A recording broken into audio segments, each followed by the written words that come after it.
Hi beauties, welcome back to my channel. So today's video I'm going to be showing you guys how to use baking soda and vinegar to remove double-sided tape residue or tape residue from your countertop, wall, or wherever you have it.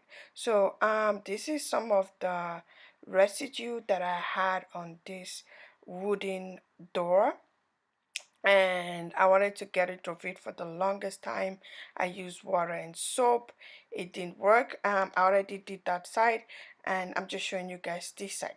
So what you will need is you need baking soda, a bowl, and J cloth, and you also need vinegar. So you want to take a little bit of vinegar and pour it into the bowl, and take 1 tablespoon and add that to the vinegar, and you're good to go. So as you can see, I tried to wipe the tape residue off with just soap and water. I tried and tried, it won't come off, and I've been trying to get rid of this nasty looking stain off this wooden door. So after I did that, as you can see, it's coming off very easily. I didn't really have to try much, and it just came right off without scratching my wooden door. So that is what I did, and you just want to you just wipe it up, like you just put a little bit of pressure on it,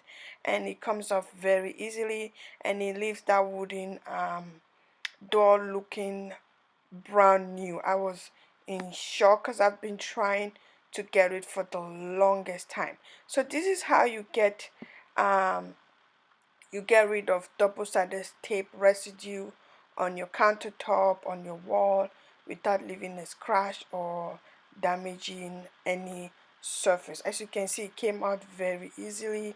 It didn't really take me much time to get rid of it, and the wooden door was looking brand new. As you can see here, it looked like it just came out the box, or they just got it done, or I just got it done. It really looks nice, and I was really happy with it. So that is how you take out the double-sided residue from your door. I hope you guys like it. I hope you subscribe, and I will see you guys on my next video. Bye.